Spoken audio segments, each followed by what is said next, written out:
Hey guys, tonight we're diving into medieval France, where teenage peasant girls, claiming divine military orders, could literally reshape European history.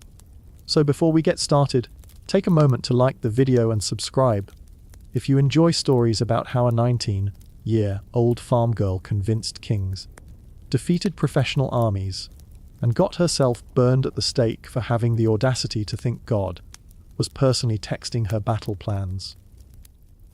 Let me know in the comments where you're watching from and what you think about Joan of Arc, saint, schizophrenic, or just the most successful teenager in medieval history.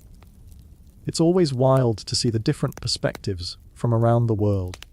Now grab something warm to drink, maybe light a candle for that medieval atmosphere, and let's settle in for the completely insane, but entirely true story of how a girl who couldn't read or write managed to save France and become one of history's most fascinating figures. Trust me, this one's got everything: divine visions, military genius, political intrigue, and an ending that'll make you question everything you thought you knew about medieval justice. If you think your teenage years were rough, just be grateful you weren't a peasant girl in medieval France claiming God personally gave you military orders. Because that's exactly what happened to Joan of Arc, and spoiler alert, it didn't end with a college scholarship and a gap year in Europe. Picture this: it's 1412, and somewhere in the tiny village of Domeray, a baby girl is born to Jacques d'Arc and Isabelle Romay. No, that's not a typo. Romay was actually her mother's name. Probably because medieval people had about as much creativity in naming as modern Hollywood has in making superhero movies. Little did they know they were raising the future patron saint of France, teenage rebellion, and getting yourself burned at the stake for following your dreams. Domeray wasn't exactly the cosmopolitan hub of medieval Europe. Think of it as the ancient equivalent of a one-stoplight town, except instead of a Dollar General, they had a church, and instead of complaining about property taxes, everyone was too busy not dying of plague. The village sat right on the border, between territories loyal to the Dauphin Charles, the uncrowned King of France, and those controlled by the English and their Burgundian allies. Basically, it was the medieval equivalent of living in a swing state during election season, except instead of annoying political ads, you got actual armies trampling through your turnip fields. Joan grew up in what we might generously call rustic conditions. Her father Jacques was a peasant farmer, which in medieval terms meant he was somewhere between a serf and a free man. Think of it as the ancient world's version of gig economy work. Except your boss was whoever happened to own the land that week, and your benefits package was try not to starve. The family wasn't destitute, but they weren't exactly living in luxury either. They had enough to eat most days, which in the 15th century was basically winning the lottery. The young Joan, originally called Jeanne, because everything sounds more dramatic in French, spent her early years doing exactly what you'd expect a medieval peasant girl to do. She helped with farm work, learned to spin and sew, and received exactly zero formal education, because teaching girls to read was considered about as useful as teaching chickens to do calculus. The irony, of course, is that this illiterate farm girl would later dictate letters to kings and generals that were more strategically sound than anything coming out of the war councils of trained nobles. But here's where things get interesting.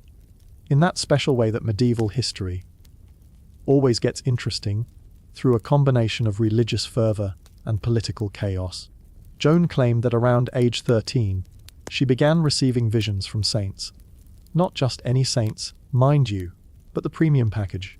Saint Michael the Archangel, Saint Margaret of Antioch, and Saint Catherine of Alexandria. Basically, the all-star team of heavenly intervention. Now, before you roll your eyes and assume this was just teenage hormones mixed with too much church attendance, consider the context. This was the middle of the 100 Years' War, which, in typical medieval fashion, actually lasted 116 years because apparently no one could count properly back then. France was essentially a failed state. The English controlled the north, including Paris. The Duke of Burgundy had allied with England, because nothing says French patriotism like teaming up with your hereditary enemies. And the legitimate heir to the French throne, Charles VI, was hiding out in Chinon like a medieval version of a government in exile, except with more wine and less credibility. The saints, according to Joan, had a simple message: drive out the English, get Charles crowned as the rightful king, and restore France to its former glory. You know, just your typical weekend project for a teenage peasant girl. It was like being told by angels to single-handedly end World War II while working part-time at a gas station. For several years, Joan kept these visions to herself, probably because medieval peasants who claimed to speak directly with saints had a tendency to end up on the wrong side of a heresy trial. But the voices, she claimed, became more insistent. They weren't just suggesting she help France, they were giving her specific military and political instructions. Go to Vaucouleurs. Find Robert de Baudricourt. Convince him to give you an escort to the Dauphin. Simple enough, right? Vaucouleurs was a fortified town about 12 miles from Domremy, and Robert de Baudricourt was its military commander, basically the local equivalent of a border sheriff, except with more armor and fewer legal constraints. In May 1428, Joan made her first attempt to convince Baudricourt to help her. Picture a 16-year-old farm girl walking up to a battle-hardened military commander and announcing that God had personally commissioned her to save France. Baudricourt's reaction was about what you'd expect. He told Joan's uncle, who had escorted her, to take the girl home and give her a good slapping. Medieval France, it turns out, was not particularly receptive to teenage girls claiming divine military authority. Who could have predicted that? But Joan wasn't deterred. In the grand tradition of persistent teenagers throughout history, she kept coming back. And here's where the story gets really interesting, because between Joan's first visit and her eventual success, the political situation went from bad to catastrophic. The English laid siege to Orléans, one of the last major cities loyal to the Dauphin. If Orléans fell, it would effectively end any hope of a French recovery. The situation was so desperate that even hardened military commanders were starting to consider that maybe, just maybe, divine intervention wasn't the worst idea they'd heard lately. Joan returned to Vaucouleurs in January 1429. And this time she came armed with more than just teenage determination. She had somehow acquired detailed knowledge of military defeats that hadn't yet been officially reported, including the Battle of the Herrings, where French forces had been humiliatingly defeated while trying to intercept an English supply convoy. How did an illiterate peasant girl know about military intelligence before the local commanders? That's the kind of question that makes medieval historians either very excited or very nervous, depending on their stance on divine intervention versus medieval gossip networks. This time, Baudricourt listened. Whether he was convinced by Joan's divine mission or simply desperate enough to try anything is a matter of historical debate. What's not debatable is that he equipped Joan with men's clothing, a horse, and an escort of 6 men to make the journey to Chinon. This might not sound like a big deal, but in medieval terms, giving a peasant girl knight's clothing and an armed escort was like giving a random teenager the keys to Air Force One and a secret service detail. The journey to Chinon was roughly 300 miles through enemy territory, which in medieval terms was like trying to cross a war zone on foot while wearing a sign that said, "Important person here. Please rob and or murder me." The trip took 11 days, mostly traveling at night to avoid English patrols. Joan later claimed that the saints guided their path, but it's equally possible that her escorts were just really good at medieval GPS. They arrived at Chinon in February 1429, and Joan faced her next seemingly impossible task, convincing the Dauphin Charles to see her. This wasn't just a matter of getting past security. The court at Chinon was full of nobles, advisors, and hangers on who all had opinions about everything and no particular interest in listening to peasant girls with divine missions. Moreover, Charles himself was not exactly what you'd call a commanding figure. He was weak-chinned, indecisive, and prone to bouts of depression that would have made Hamlet look like a motivational speaker. But Joan had something that medieval courts rarely experienced: the absolute certainty. She wasn't there to ask for favors or curry political influence. She was there because, according to her, the creator of the universe had personally assigned her to save France. That kind of confidence is either incredibly compelling or completely insane, and sometimes the difference between the two is just timing. The famous story goes that when Joan was finally granted an audience, Charles tried to test her by disguising himself among his courtiers while having another man sit on the throne. Joan supposedly walked straight up to the real Charles and identified him correctly. Whether this actually happened or was later embellishment is debatable. But what's not debatable is that something about Joan's presentation convinced Charles to take her seriously. What exactly Joan said to Charles in their private meeting remains one of history's great mysteries. She claimed to have revealed a secret that proved her divine mission, something that convinced the Dauphin that she was legitimate. Modern historians have speculated everything from military intelligence to blackmail material, but the most likely explanation is that Joan somehow knew about Charles's private doubts about his own legitimacy as king. Charles had been born under circumstances that led some to question whether he was actually his father's son. And in a world where royal bloodlines were literally matters of life and death, this was the kind of secret that could make or break a reign. Whatever Joan said, it worked. Charles not only agreed to see her, but decided to have her examined by theologians and court officials to determine whether her mission was legitimate. This was medieval due diligence before you let a peasant girl lead your armies. You want to make sure she's not possessed by demons or working for the enemy. The examination took place at Poitiers and lasted several weeks. Joan was questioned by bishops, theologians, and legal experts who were looking for any sign that she was a fraud, a heretic, or just plain crazy. The results were remarkably positive. The theologians concluded that while they couldn't prove Joan's divine mission, there was nothing heretical about her claims, and given the desperate state of France, it was worth giving her a chance. It was the medieval equivalent of, well, it might work, and we're running out of options anyway. But Charles and his advisors weren't quite ready to hand military command over to a teenage peasant girl based solely on theological approval. So they devised what was essentially a medieval field test. Joan would be given command of a relief force heading to Orléans, the besieged city that had become the symbol of French resistance. If she could succeed where trained military commanders had failed, then maybe this whole divine mission thing had some merit. This is where Joan's story transitions from interesting historical footnote to how did a peasant girl become one of history's most successful military commanders?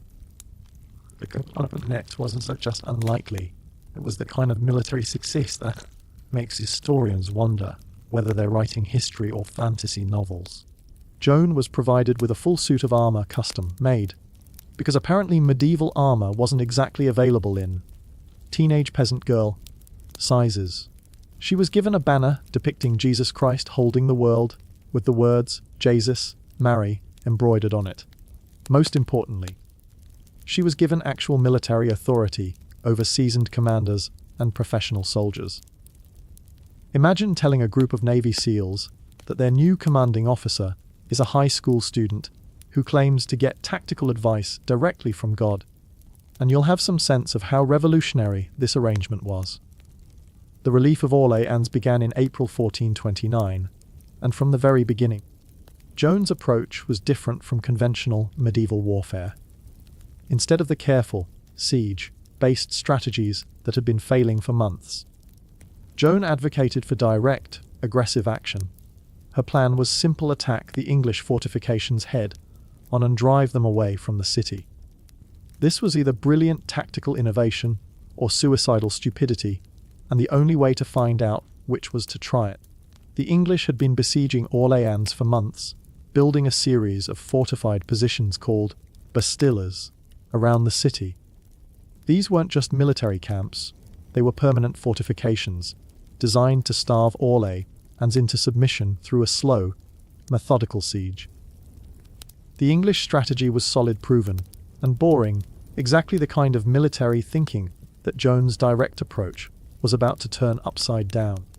Joan's first move was to send a letter to the English commanders demanding their surrender. Not requesting, not negotiating, demanding. The letter, dictated by Joan because she still couldn't write, was essentially a medieval version of "leave now or face the consequences." The English response was about what you'd expect. They called her a whore and suggested she go back to tending cattle. Medieval warfare, it turns out, included a lot more trash talk than most history books mention. On May 4, 1429, Joan launched her first attack on the English fortifications. The target was the Tourelles, a fortified position guarding the bridge into Orléans. This was not a subtle military maneuver. Joan essentially ordered a frontal assault on a heavily defended position. By all conventional military logic, it should have been a disaster. Instead, it was a complete success. The French forces, inspired by Joan's presence and confidence, managed to take the Tourelles after fierce fighting. Joan herself was wounded by an arrow, but continued fighting after having the projectile removed without anesthetic. Because medieval medicine was basically, bite down on this stick and try not to die. The sight of their teenage commander literally pulling arrows out of herself and continuing to fight had a remarkable effect on French morale. Within 4 days, the English siege of Orléans was broken. The English forces, who had been confident of victory just weeks earlier, packed up their fortifications and retreated. It was the first major French victory in decades, and it had been accomplished by a strategy so simple it seemed impossible. Attack the enemy until they go away. The success at Orléans transformed Joan from an interesting curiosity into a national phenomenon. News of the victory spread across France faster than medieval communication networks had any right to spread news. Suddenly, the peasant girl who claimed to speak with saints was being hailed as the savior of France. More importantly, from a military standpoint, French morale went from "we're probably doomed" to "maybe we can actually win this thing." But Joan wasn't content with just saving Orléans. According to her divine mission, the next step was to clear the Loire Valley of English forces and open the path to Reims, where Charles needed to be crowned as the legitimate King of France. This meant taking a series of English-held towns and fortifications, basically conducting a medieval military campaign with the same teenage peasant girl who had just pulled off the impossible at Orléans. The Loire campaign continued Joan's streak of tactical success and strategic simplicity. Town after town surrendered or was taken by force. Jargeau fell in June after Joan personally led the attack on the walls. Mingsa, Loire surrendered without a fight. Beaugency was abandoned by the English after Joan's forces arrived. It was like watching a medieval version of dominoes falling. Except instead of wooden tiles, these were fortified positions that had been holding back French forces for years. The climax of the Loire campaign came at the Battle of Patay in June 1429. This time, Joan wasn't attacking fortifications, she was facing English forces in open battle. The English, commanded by experienced veterans including John Talbot and John Fastolf, should have had every advantage. They had professional soldiers, proven tactics, and the kind of military experience that comes from decades of successful warfare. The Battle of Patay lasted approximately 20 minutes. The French forces, guided by Joan's scouts and inspired by her presence, managed to surprise the English army completely. The result was less a battle than a rout. The English forces were scattered with minimal French casualties. John Talbot was captured. John Fastolf fled the field, so quickly he was later accused of cowardice. And English military prestige in France took a blow from which it never fully recovered. Joan's military success wasn't just about winning battles, it was about fundamentally changing the nature of the conflict. For decades, the 100 Years' War had been characterized by English superiority and French defeatism. Professional soldiers on both sides understood that the English were simply better at warfare, better disciplined, better organized, better equipped. Joan's victories didn't just defeat English armies, they shattered the psychological foundation of English dominance. But here's where Joan's story gets really interesting from a historical perspective, because her military success was only part of her mission. The saints, according to Joan, hadn't just told her to win battles. They'd told her to get Charles crowned as the rightful king of France. And in medieval political theory, that meant a coronation at Reims Cathedral, the traditional site where French kings were crowned and anointed with holy oil that supposedly dated back to the baptism of Clovis in the 6th century. Reims was deep in enemy territory, surrounded by English, held towns and fortifications. Getting Charles there safely would require either negotiating with the English, who had no reason to cooperate, or fighting their way through hostile territory with no guarantee of success. From a purely military standpoint, it was an unnecessary risk. Charles was already functioning as king. A formal coronation ceremony was just medieval pageantry. But Joan understood something that many military historians have missed. Medieval warfare wasn't just about tactics and logistics. It was about legitimacy, morale, and the kind of psychological factors that determine whether people fight for you or against you. Charles might have been the Dauphin by birthright, but until he was properly crowned and anointed, he was just another nobleman with a claim to the throne. The English could point to their own king, Henry VI, as the legitimate ruler of France, and many French nobles found it easier to collaborate with a crowned English king than to support an uncrowned French pretender. Joan convinced Charles to attempt the journey to Reims, and in July 1429, they set out with an army through the heart of enemy territory.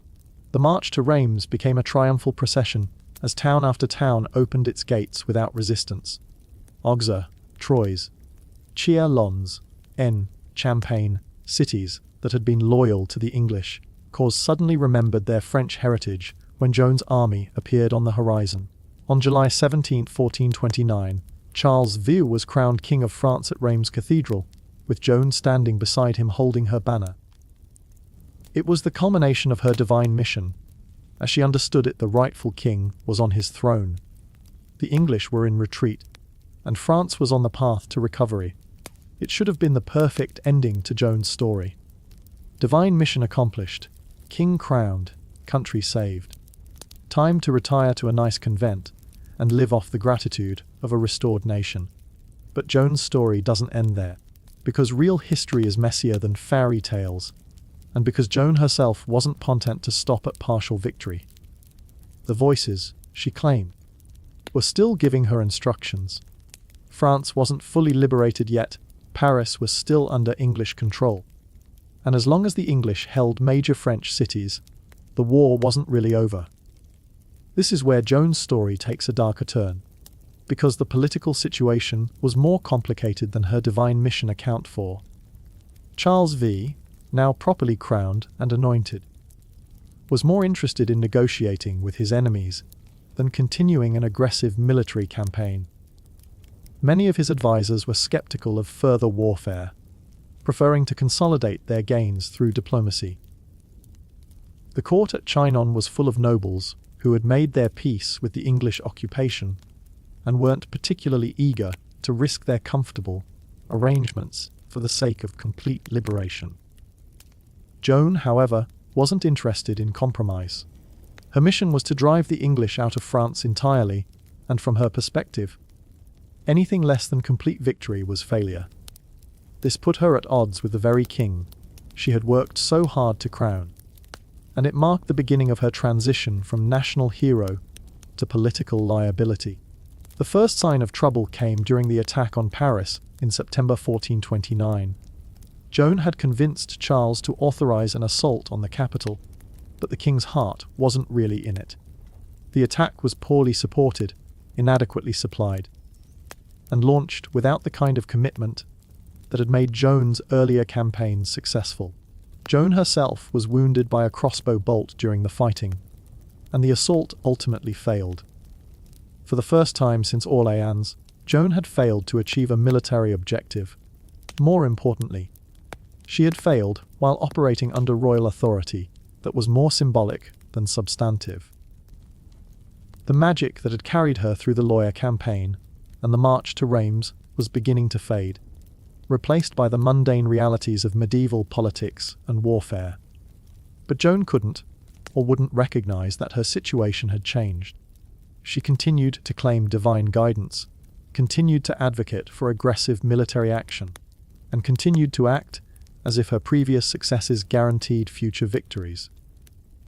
What she didn't understand, or refused to acknowledge, was that her effectiveness had always depended on a combination of factors that were no longer in place: desperate circumstances, royal support, and the element of surprise. The end of Joan's active military career came at the siege of Compiègne in May 1430. The city was under attack by Burgundian forces, allied with the English, and Joan had arrived with a small force to help defend it. During a skirmish outside the city walls, Joan was surrounded and captured by Burgundian soldiers. Her capture wasn't the result of any grand betrayal or elaborate enemy strategy. It was just the kind of thing that happened in medieval warfare. Joan had been in the wrong place at the wrong time, with insufficient forces and no clear exit strategy. The peasant girl, who had seemed invincible for over a year, was suddenly just another prisoner of war. But Joan wasn't just any prisoner of war. She was the most famous person in France, a symbol of French resistance, and a propaganda prize beyond anything the English could have hoped to capture in battle. The Burgundians who took her prisoner immediately understood her value and began negotiating with the English for her sale. Here's where Joan's story becomes a case study in medieval political pragmatism versus religious conviction. The English wanted Joan not just neutralized but discredited. It wasn't enough to remove her from the battlefield. They needed to prove that her divine mission was fraudulent, that her military successes had been the result of witchcraft or heresy, rather than heavenly intervention. The English paid the Burgundians 10,000 francs for Joan, a sum that puts her value somewhere between a small castle and a very large amount of premium farmland. They then arranged for her to be tried not by a military tribunal, but by an ecclesiastical court, on charges of heresy, witchcraft, and dressing like a man. Because apparently, in addition to claiming divine authority and defeating English armies, Joan's choice of clothing was also a capital offense in medieval France. The trial began in January 1431 in Rouen, a city firmly under English control. The proceedings were overseen by Pierre Cochon, Bishop of Beauvais, who had been driven from his diocese by Joan's military campaigns, and had approximately as much objectivity as you'd expect from someone whose career had been derailed by the defendant. The trial of Joan of Arc is one of the most thoroughly documented legal proceedings of the medieval period, and reading the transcripts is like watching a masterclass in the collision between religious conviction and political necessity. On one side, you have John, 19 years old, illiterate, completely alone, and facing charges that carried the death penalty. On the other side, you have some of the most learned theologians and legal minds in France, all working to prove that her divine mission was actually demonic deception. Joan's defense strategy was characteristically direct. She told the truth as she understood it. Yes, she had received visions from saints. Yes, she believed God had sent her to liberate France. Yes, she wore men's clothing because it was practical for military campaigns, and because her voices had told her to do so. No, she was not a witch, a heretic, or a servant of Satan. From a modern legal standpoint, Joan's honesty was tactically disastrous. She essentially confessed to every charge against her, while maintaining that her actions were divinely inspired, rather than criminally motivated. It was like pleading guilty while claiming you were following orders from a higher authority that your judges didn't recognize.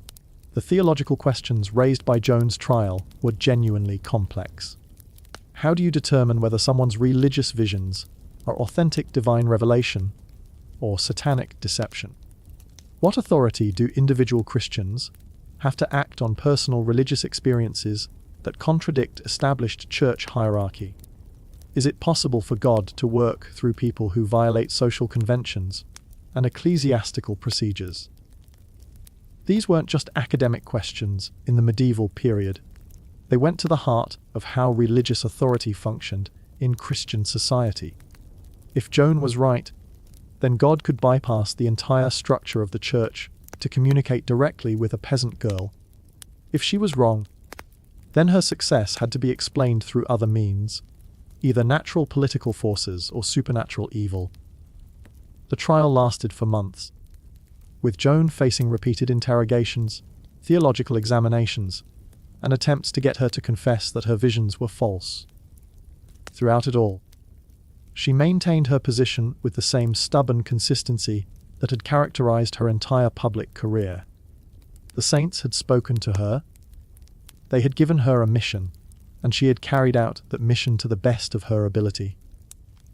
But here's where Joan's story takes its most tragic turn, because faced with the threat of immediate execution, she temporarily broke. In May 1431, confronted with a pyre that had been prepared for her burning, Joan signed a document abjuring her visions and admitting that her claims of divine mission had been false. It was a moment of very human weakness from someone who had seemed superhuman in her conviction. Joan was 19 years old, alone, and facing one of the most horrible deaths medieval justice could devise. For a brief moment, the weight of her situation overcame her religious certainty. But Joan's abjuration lasted only a few days. Whether because she couldn't live with denying what she believed to be true, or because she realized that her confession wouldn't actually save her life, or simply because her voices returned to reassure her, Joan recanted her abjuration. She resumed wearing men's clothing, itself a violation of the terms of her confession, and reaffirmed her belief in her divine mission. This gave the court exactly what it needed. Joan was now a relapsed heretic, someone who had confessed to heresy and then returned to her heretical beliefs. Under medieval church law, relapsed heretics could be handed over to secular authorities for execution without further theological debate. On May 30, 1431, Joan of Arc was burned at the stake in the marketplace of Rouen. She was 19 years old. Her last word, repeated multiple times as the flames rose around her, was Jesus. It should have been the end of Joan's story. But death has a funny way of not being final when it comes to people who become historical legends. The English had hoped that executing Joan would discredit her and demoralize French resistance. Instead, it turned her into a martyr and made her memory more powerful than her living presence had ever been. Charles the Sickey, who had done nothing to save Joan during her captivity and trial, found it politically convenient to rehabilitate her memory once the military situation had stabilized. In 1450, he authorized a retrial of Joan's case, officially called a nullification trial, designed to overturn the verdict of the Rouen proceedings. The rehabilitation trial was as thorough as the original condemnation had been, but with the opposite objective. Witnesses who had known Joan testified to her piety and virtue. Military commanders spoke about her tactical skill and inspirational leadership. Theologians re-examined the evidence and concluded that her original trial had been conducted improperly, and that her visions showed every sign of authentic divine inspiration.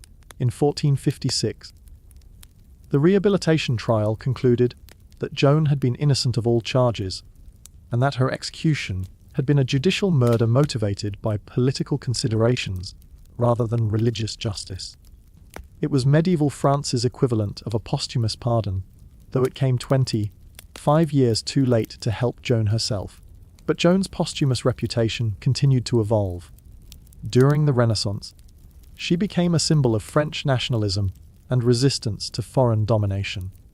During the Enlightenment, she was reinterpreted as an early example of popular democracy triumphing over aristocratic privilege. During the Romantic period, she became a tragic heroine whose pure faith was destroyed by corrupt institutions. Each era found in Joan of Arc a reflection of its own values and concerns. She was simultaneously a medieval saint, a proto-nationalist hero, a feminist icon, and a symbol of individual conscience, standing against institutional authority. The peasant girl, who had claimed to speak with angels, became a kind of historical Rorschach test, reflecting whatever people needed to see in her story. The Catholic Church, which had condemned Joan in 1431, gradually came to embrace her as well. She was declared venerable in 1909, beatified in 1909, and canonized as a saint in 1920. The same institution that had burned her for heresy eventually declared her one of the patron saints of France. It was a remarkable reversal that says as much about the evolution of church politics as it does about Joan's historical reputation. But perhaps the most interesting aspect of Joan's legacy is how her story has remained relevant across centuries of political and social change. In a world where individual religious experience often conflicts with institutional authority, Joan's conviction that she was following divine orders rather than human commands continues to resonate. In an age of nationalism and popular sovereignty, her appeal to the common people against foreign occupation seems remarkably modern. In discussions of gender roles and social expectations, her refusal to conform to medieval standards of feminine behavior makes her seem like a proto-feminist hero. Joan of Arc managed to compress into her brief life, and even briefer public career, most of the fundamental tensions that continue to shape human society. Individual versus institution, religious faith versus secular authority, popular will versus elite privilege, national identity versus foreign domination, personal conviction versus social conformity. She was, in many ways, a perfectly medieval figure, a peasant who believed in direct divine revelation, a warrior who saw conflict in terms of absolute good and evil, a young woman whose entire worldview was shaped by Catholic theology and feudal social structures, but she was also remarkably modern in her appeal to popular support over aristocratic approval. Her claim that divine authority could override human hierarchy, and her willingness to challenge social conventions in pursuit of what she believed to be a higher truth. The historical Joan, as opposed to the legendary Joan, was probably a much more complex and contradictory figure than either her medieval supporters or her modern admirers want to acknowledge. She was genuinely religious, but also politically astute, militarily gifted but strategically naive, personally charismatic, but often tactless in her dealings with authority figures. Her divine visions may have been authentic religious experiences, medieval equivalents of what we might now call psychological phenomena, or simply the way a brilliant but uneducated young woman conceptualized her intuitive understanding of political and military situations. The historical evidence doesn't allow us to determine which interpretation is correct, and perhaps that's appropriate for someone whose entire career was based on claiming access to truths that couldn't be verified through ordinary human means. What's not debatable is that Joan of Arc changed the course of European history. Without her intervention, it's entirely possible that the 100 Years' War would have ended with permanent English control of northern France, and the emergence of a very different European political system. Her military successes didn't just win battles, they restored French confidence, and created the psychological foundation for the eventual English withdrawal from continental territory more broadly.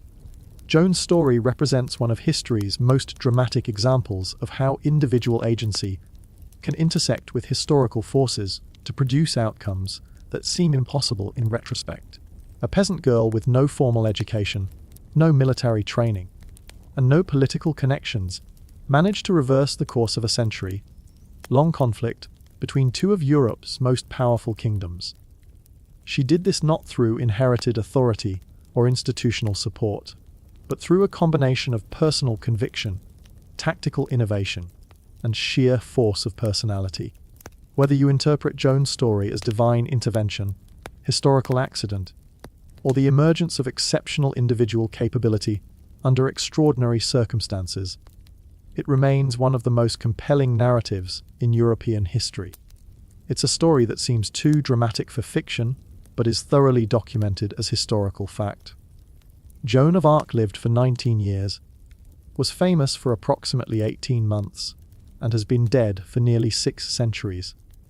But her story continues to fascinate people because it addresses fundamental questions about the nature of religious experience, political authority, individual conscience, and the possibility of personal transformation in the face of overwhelming odds. She was, depending on your perspective, a saint, a schizophrenic, a military genius, a political pawn, a feminist pioneer, a religious fanatic, a national hero, or a tragic victim of medieval justice. She was probably all of these things simultaneously, because real historical figures don't fit neatly into the categories that later generations try to impose on them. What Joan definitely was, however, was someone who refused to accept the limitations that her society tried to place on her. She claimed divine authority when human authority told her to be quiet. She demanded military command when convention said peasant girls should tend sheep. She insisted on her mission when pragmatism suggested compromise. She maintained her convictions when survival required confession. In an age when most people's lives were determined by the circumstances of their birth, Joan of Arc created her own circumstances through force of will and strength of conviction. She transformed herself from an anonymous peasant into one of the most famous people in European history through a combination of religious faith, military skill, and political intelligence that her society had no framework for understanding. Whether her visions were genuine divine revelations or products of her own remarkable imagination is ultimately less important than what she accomplished by acting on them. Joan of Arc proved that individual conviction, properly applied under the right historical circumstances, could reshape the political landscape of medieval Europe. She also proved that such conviction could get you burned at the stake, which is probably why most people throughout history have chosen to accept their circumstances rather than trying to transform them through claims of divine authority. But Joan's willingness to risk everything, her life, her reputation, her eternal soul, as she understood it, for what she believed to be the truth remains one of history's most powerful examples of the potential and the danger of absolute personal conviction. She showed that it was possible for someone with no inherited advantages to change the course of history through sheer determination and tactical brilliance. She also showed that such changes come at enormous personal cost, and that societies are often more willing to venerate martyrs than to support living prophets. Joan of Arc's story is ultimately about the collision between individual vision and collective reality, between personal faith and institutional authority, between the desire to change the world and the world's resistance to being changed. It's a story that remains relevant because these tensions continue to shape human experience, even in societies very different from medieval France. Her life was brief, her fame was fleeting, and her death was horrible.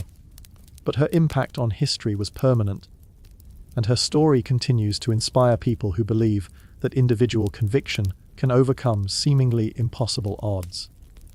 Whether that inspiration leads to positive change or tragic consequences depends largely on the wisdom and circumstances of those who choose to follow Joan's example of refusing to accept the world as they find it. Joan of Arc was many things, but she was never ordinary. And perhaps that's the most important lesson from her extraordinary life, that ordinary circumstances don't necessarily produce ordinary people, and that sometimes the most significant historical changes come from the most unexpected sources. She remains, nearly 6 centuries after her death, one of history's most compelling examples of individual agency, triumphing over structural constraints, and of the price that such triumphs often demand from those brave enough to attempt them. The military innovations Joan introduced during her brief career also deserve closer examination, because they represented a fundamental shift in how medieval warfare was conducted. Before Joan, siege warfare in the 100 Years' War had become a methodical, almost ritualistic affair. Armies would surround a city, build elaborate fortifications, and settle in for months, or even years of patient waiting. It was warfare by attrition, where victory went to whoever could afford to wait the longest. Joan's approach was revolutionary in its simplicity and aggression. Instead of building counter sieges and waiting for hunger to do the work, she advocated for direct assault on enemy fortifications. This wasn't just tactical innovation, it was a complete reimagining of how military objectives should be pursued. Where traditional commanders saw insurmountable walls, Joan saw obstacles to be overcome through concentrated force and superior morale. Her success at Orléans wasn't just about inspiring troops, it was about recognizing that the psychological impact of rapid, decisive action could be more valuable than the gradual pressure of traditional siege tactics. The English had grown comfortable with their methodical approach to conquest, and Joan's aggressive style caught them completely unprepared. The speed of Joan's campaigns also represented something new in medieval warfare. The Loire campaign moved from victory to victory, with a pace that left enemy commanders struggling to coordinate responses. In an age when communication traveled at the speed of horseback and military planning required extensive consultation among nobles and their retainers, Joan's ability to make quick decisions and execute them immediately gave French forces a decisive advantage. But perhaps most importantly, Joan understood something about medieval warfare that many professional commanders had forgotten: the importance of morale and symbolic victory. Medieval armies were composed largely of feudal levies, peasants and townspeople, who fought not out of professional obligation, but because their local lords commanded it. These soldiers' willingness to fight and die depended heavily on their belief that their cause was just and their victory was possible. Joan's presence on the battlefield didn't just inspire French troops, it fundamentally altered their understanding of what was achievable. Soldiers who had spent years expecting defeat suddenly found themselves part of a winning army. The psychological transformation was as important as any tactical innovation, and it helps explain why Joan's influence extended far beyond her direct military contributions. The broader political implications of Joan's career also reveal fascinating insights into the nature of medieval authority and legitimacy. Charles II's situation before Joan's arrival was precarious not just militarily, but legally and symbolically. The Treaty of Troyes, signed in 1420, had explicitly disinherited Charles in favour of Henry V of England and his descendants. From an English perspective, Henry VI was the legitimate king of France, and Charles was merely a rebellious pretender. Joan's mission cut through these complex legal arguments with divine simplicity. God wanted Charles to be king, therefore Charles was the rightful king. Therefore anyone opposing Charles was opposing God's will. It was medieval political theory. At its most fundamental level, authority derived not from human agreements or legal documents, but from divine appointment. This theological approach to political legitimacy had profound implications for how the conflict was understood by ordinary people. The 100 Years' War had often seemed like a struggle between competing groups of nobles, with peasants and townspeople suffering the consequences, regardless of which side won. Joan's framing of the conflict as a religious mission transformed it into a struggle between good and evil, with clear moral stakes that everyone could understand. The international dimensions of Joan's story also deserve consideration. Her success didn't just affect France and England, it sent ripples throughout medieval Europe. The spectacle of a peasant girl defeating professional armies challenged assumptions about social hierarchy, military expertise, and divine favour that extended far beyond the immediate conflict. Other European courts watched Joan's career with fascination and concern. if God could choose a French peasant girl to lead armies and crown kings? What did that say about the divine right of established rulers? Joan's example raised uncomfortable questions about whether noble birth and traditional authority were really necessary for political leadership. The speed with which news of Joan's victories spread across Europe also demonstrates the effectiveness of medieval information networks. Despite the absence of printing presses or formal news services, stories of Joan's military successes reached courts and monasteries from Scotland to Sicily within weeks of the events themselves. This rapid dissemination of information helped transform Joan from a local phenomenon into an international celebrity and a symbol that other kingdoms either embraced or feared. Joan's influence on subsequent military thinking was also significant, though often overlooked by historians who focus on her religious and political legacy. Her emphasis on aggressive tactics, rapid movement, and direct assault influenced French military doctrine for generations. The idea that swift, decisive action could be more effective than patient siege warfare became a cornerstone of French strategic thinking. More broadly, Joan's career demonstrated the military value of inspirational leadership in an age when personal charisma was often dismissed as less important than technical expertise.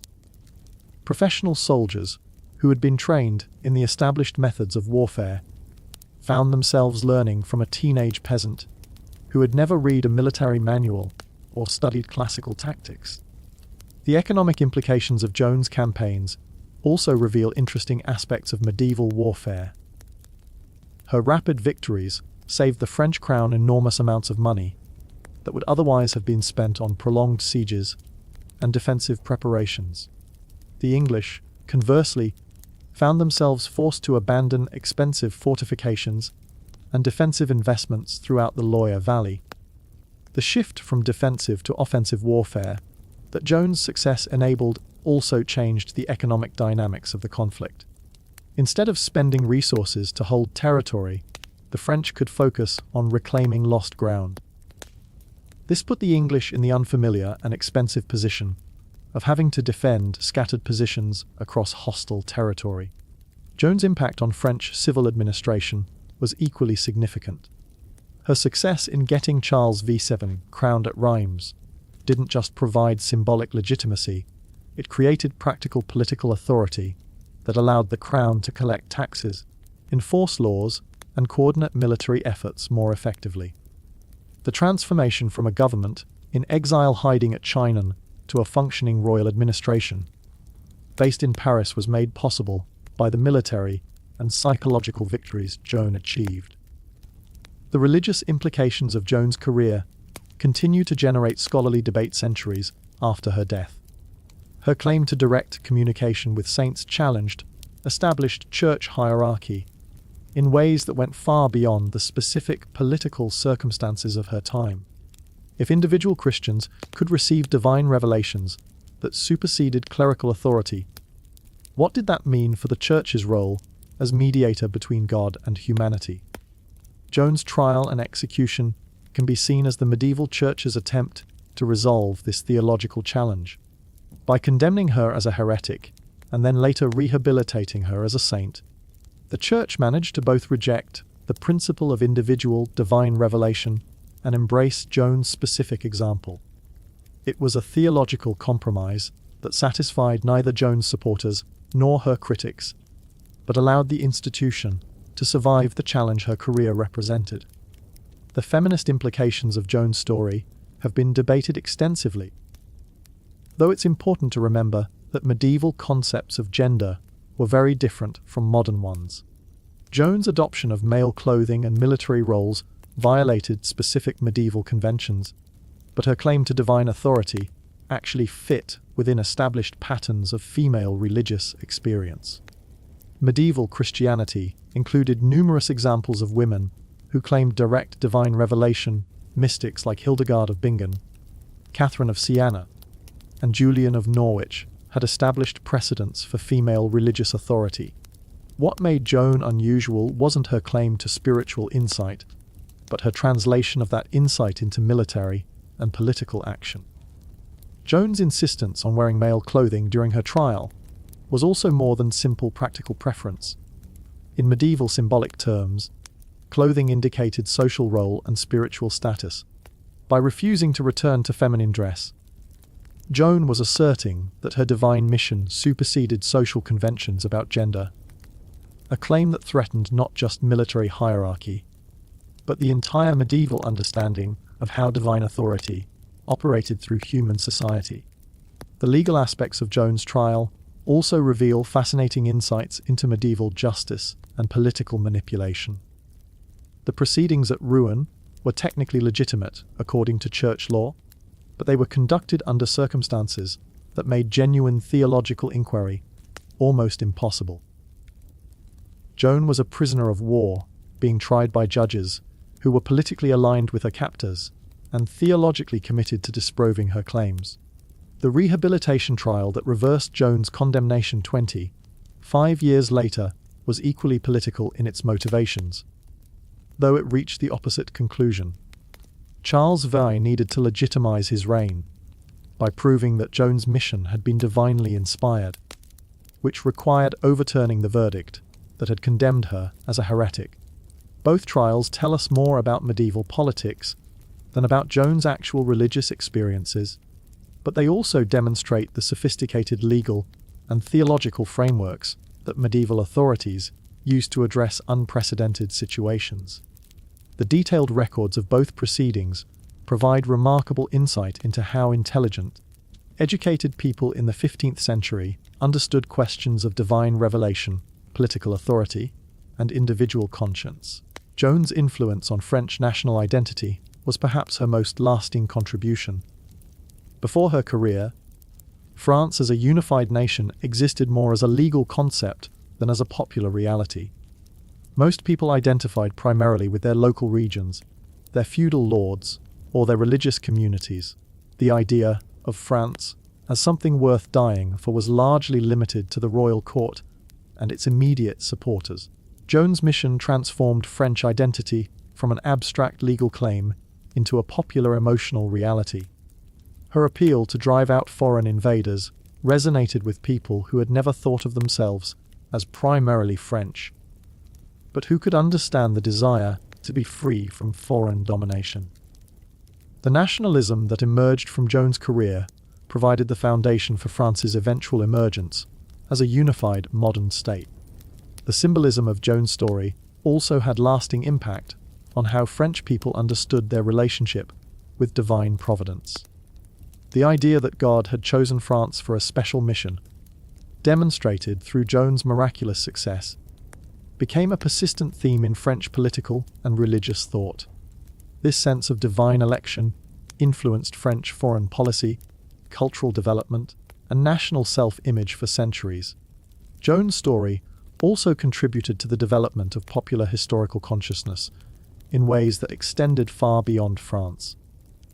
Her career demonstrated that ordinary people could shape the course of historical events, that individual action could matter in ways that challenged traditional assumptions about how change occurred in human societies.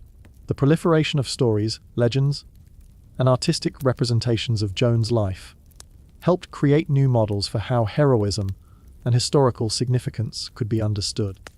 Instead of focusing exclusively on kings, nobles, and church leaders, popular culture began to embrace the possibility that peasants, women, and young people could also be agents of historical transformation. This democratization of historical agency had profound implications for how subsequent generations understood their own potential for political and social action. Joan's example suggested that extraordinary circumstances could reveal extraordinary capabilities in apparently ordinary people, and that conventional social hierarchies might not be reliable guides to human potential.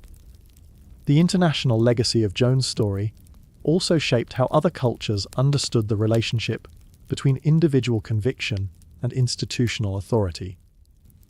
Her willingness to challenge established power structures in pursuit of what she believed to be divine truth provided a model that influenced religious reformers, political revolutionaries, and social activists across Europe and beyond. In the end, Joan of Arc was a 19-year-old who refused to accept that 19-year-olds couldn't change the world. The fact that she was right briefly, dramatically, and at enormous personal cost continues to make her story one of the most fascinating in all of human history. Her legacy reminds us that the most significant historical changes often come from the most unexpected sources, and that individual conviction, properly applied under the right circumstances, can indeed reshape the world.